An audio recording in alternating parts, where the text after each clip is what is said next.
Hey there, this is Lee, and in today's video, I'm going to explain exactly how to optimize every aspect of your life by adopting this one principle. Okay, guys? So stay tuned.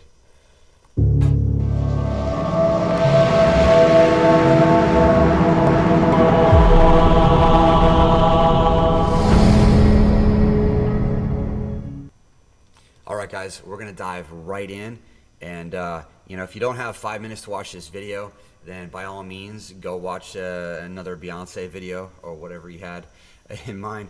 But for real, this video could dramatically impact the next 20, 25, 30 years of your life, okay? So what we're going to do is go straight into the whiteboard of truth and strength, and we're going to get started. And again, make sure that you stay until the end, because I'm going to be able to give you guys kind of the roadmap puzzle pieces for how to put all this together.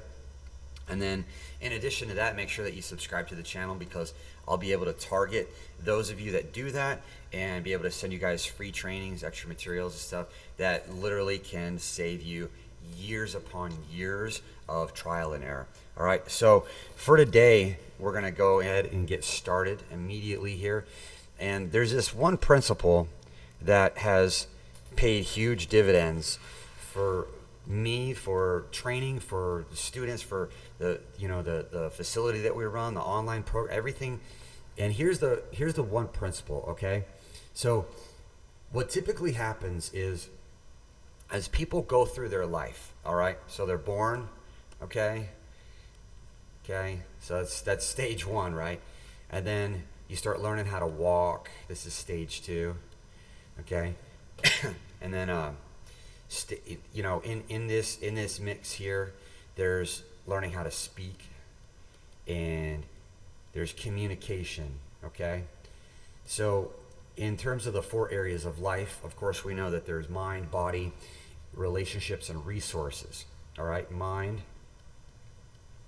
okay, the brain, the body, all right,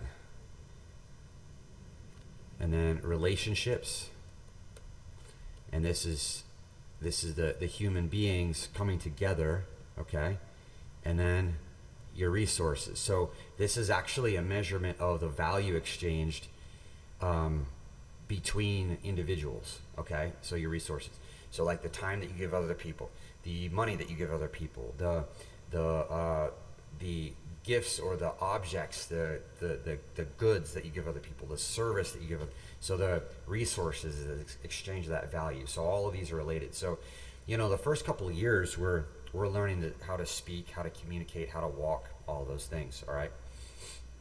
So then we start, and in the midst of this, of course, there's relationships building, okay? There's, hormones in the brain that are being released as those engagements are occurring, et cetera, et cetera. And then as we start to get older, okay, so as we go, 3 years old to 7 years old, and these are really the formative years of life, all right? Formative, very, very, very formative, okay? And it's not that so this is very important. These are extremely crucial time periods, but it's not that these cannot be changed and corrected later if things did happen during those years, okay?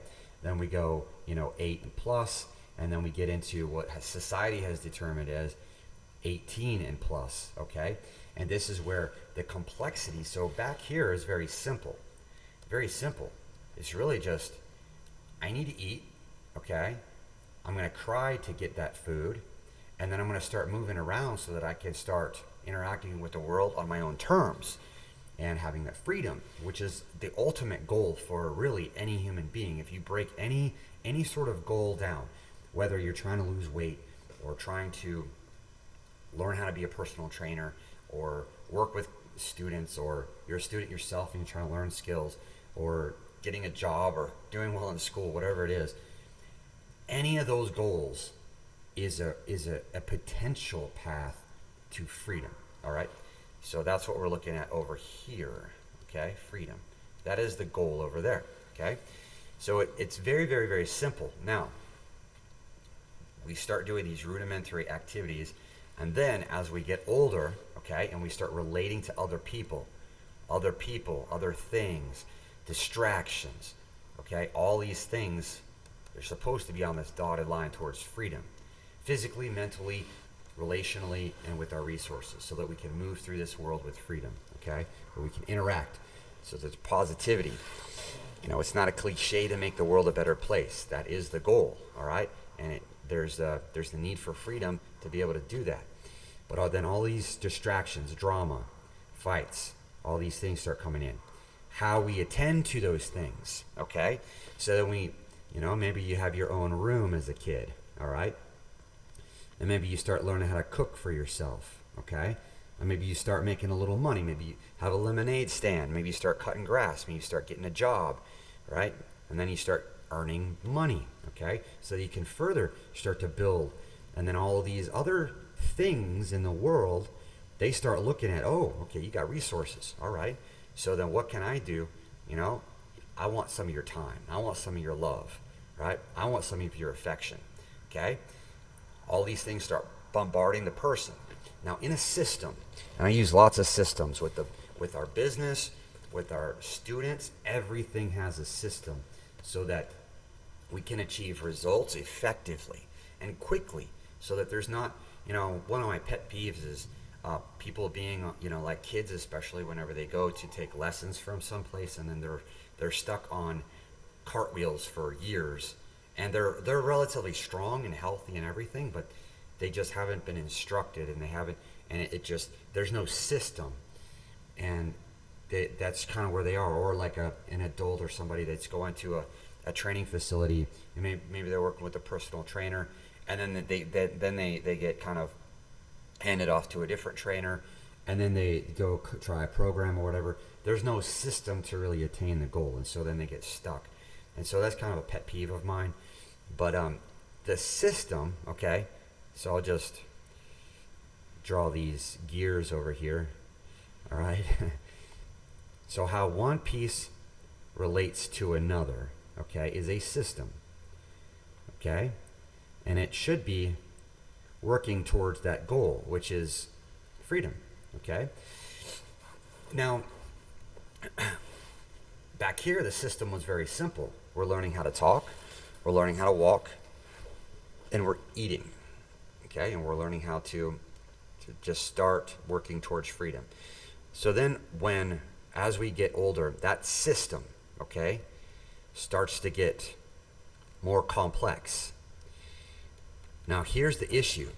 A lot of people, they will go through the system that has been built. Public school, for example, it was designed to build workers. And then whenever they get to 18, they graduate. The system says either get a job or go to college, okay? And my point really right now isn't to talk about any of those systems or anything, but really just to show kind of the timeline. And then at that age, whether 18 or whether older than that, and not even considering becoming a professional student, all right?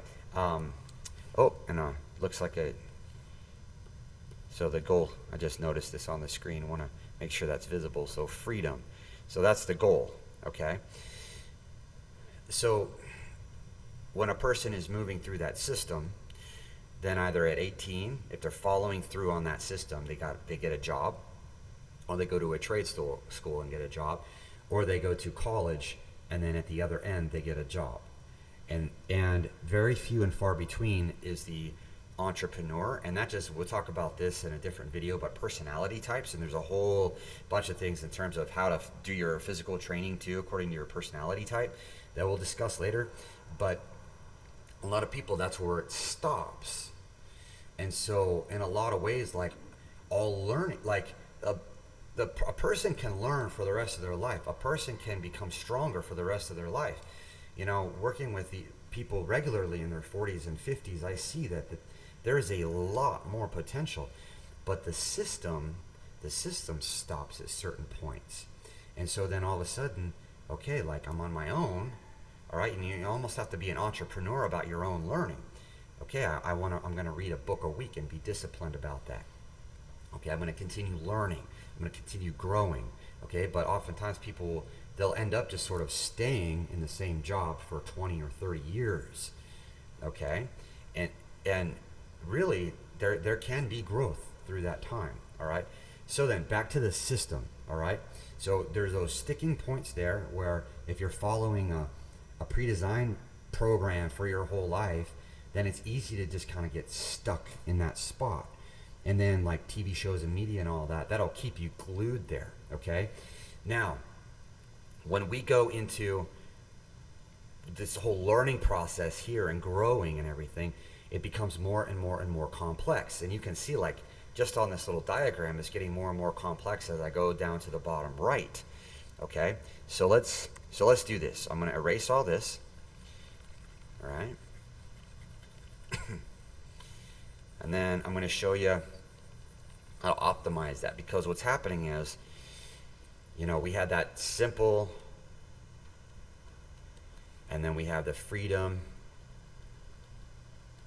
Okay, and this is just, you know, 1 to 3 years old here, and then the goal is here, and then we start getting bombarded here. Okay, so let's talk about just a couple of those things. And here's the one thing: how you do one thing, okay, how you do one thing is how you do everything. All right, so let's think about this.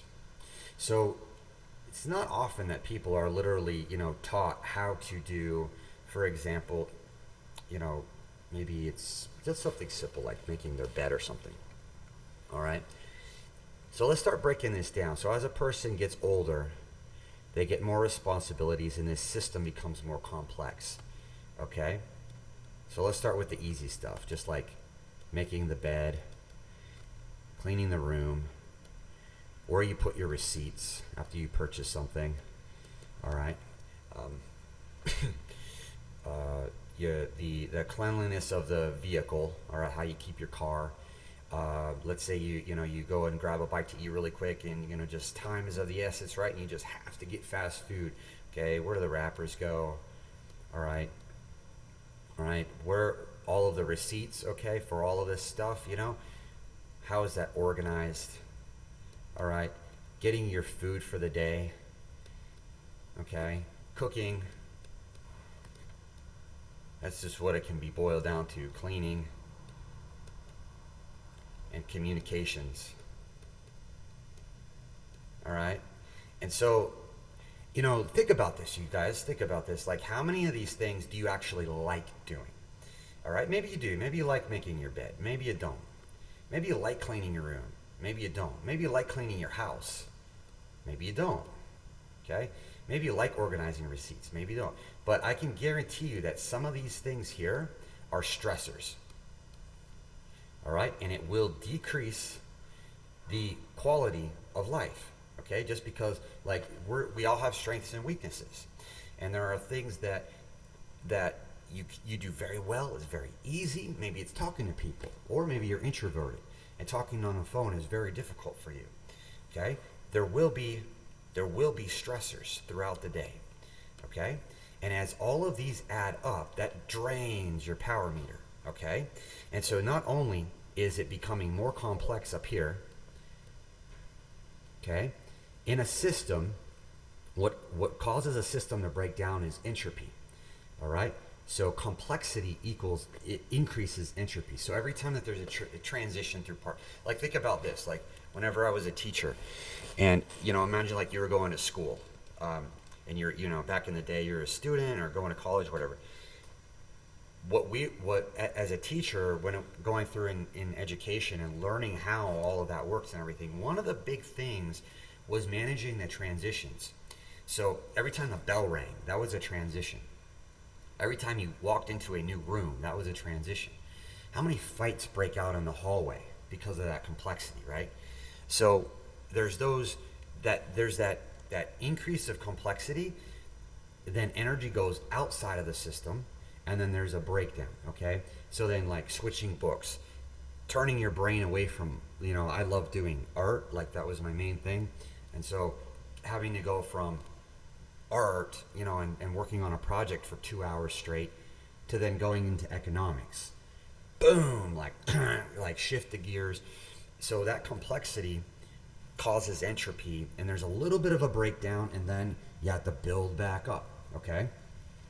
So, how you do one thing is how you do everything, all right? So if there's a breakdown, if there's these little negative things that start occurring, then what's going to happen is that will start to bleed over, and we'll have this sort of snowball effect to where, let's say, for example, how you maintain your room, all right? Let's say you got receipts laying all over the ground.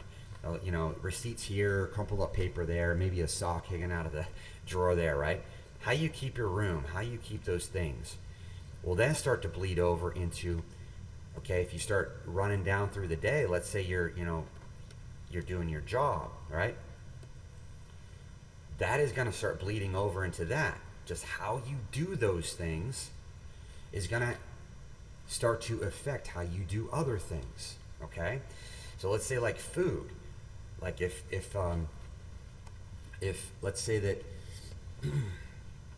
that food is very, maybe it's stressful for you.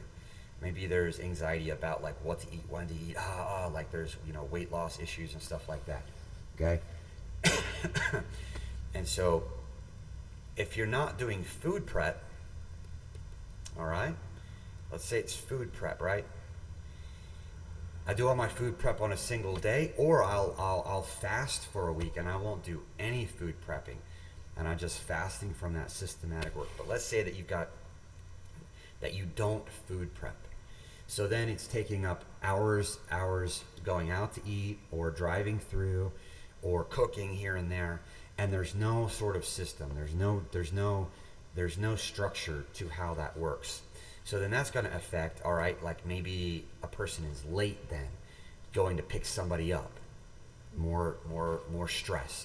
Or maybe you're late to work because the food wasn't ready and you had to run over here and get breakfast, or there was a long line to get the coffee or whatever, and there's not a predictability, okay? So that's going to affect then coming into the work, like, oh, I just got here. And then that sets a person up for that snowball effect, okay? All right. And maybe how the workstation is kept, okay? Maybe the workstation starts getting messy because, you know, there's no food prep happening, and the room, like the bedroom and the living room, is kept messy. And so those habits go down, and they affect how a person is doing on their job, or how they're doing on their training, their physical training. And so how you do one thing is how you do everything. So those behaviors, they become habits, and that becomes part of that system. And a system can be very chaotic, and the system might not even work. It's producing all these crazy results. Okay? So what I want to show you is how you do one thing is how you do everything. And if you do the one thing, the little things each day with discipline, all right, then you go from that simplicity of the early years into freedom, okay? And that's how you get there, by disciplining the outgoing expenditures, by disciplining food prep, all right? Food prep. By staying disciplined with what you invest your time and money in, okay? And I'm not saying to be cheap, but I'm saying to be disciplined about what you spend that on. So for example, if a person is buying a coffee at Starbucks every day, let's not even say every day, let's just say every other day, okay? So that's like 3 times a week. That's like, I don't even know because I don't buy Starbucks, but let's say it's like $10 a week. That's $40 a month just on that. $40 a month times 12. That's like $500 a month, okay? And it's just and then Netflix, and then everything else, okay? But if we incorporate discipline, all right, if we say, instead of that, and I'm going to give you guys some concrete tips. Here's the puzzle pieces, all right? So thanks for staying to the end. So a couple of really important things to do. Number one, food prep. There are literally dozens of hours that can be wasted through the week, or you could food prep. So how you do one thing is how you do everything. Then how you the subsets of that, just like how you load the dishwasher. If if you do it in an organized way, then that builds the habits. I didn't say this would be easy, all right, the discipline, okay? I didn't say that it would be easy, but it does lead to freedom, all right? So food prep, okay? Maintaining the bed and the room and the living area and the bathroom. Putting everything in its place, okay? Then having a system for results for your physical training. All right? Then shutting off social media. There's a whole bunch of feed killers that you can get. If you're watching this, good, you know, I hope that you learned something. And then get rid of the other feeds, all of the pointless crap, okay? So get rid of that stuff, all right? So just get rid of that, all right? Then be disciplined, and maybe, you know, watching TV and interacting with people is not a bad thing. So schedule those times and put everything on the calendar, okay? And then whenever you do your work, make sure that there's no distractions. No distractions, okay? So those are a couple of concrete points. Food prep, all right? How you maintain your place. Your system for physical training, all right? Scheduling everything and then being distraction free, all right? And social media will be a big one, or drama, or any of these other things, okay? Just get rid of it. Just get rid of it. You don't need it in your life. So if you do those 5 things, then you will head towards freedom, all right? And there are other things to think about as well. For example, you know, this is a truth. Like you'll be the average of the 5 people that you spend the most time with, and therein lies your accountability, all right? And then coaching and things like that, like having people that help with those things, because nobody transforms in a vacuum. It just doesn't happen. Nobody. We live in a real world with physical things and people, and we're designed for that interactivity, okay? So all of these things come together. But there's your roadmap, all right? And that's going to be it for this video. I'll see you guys in the next one.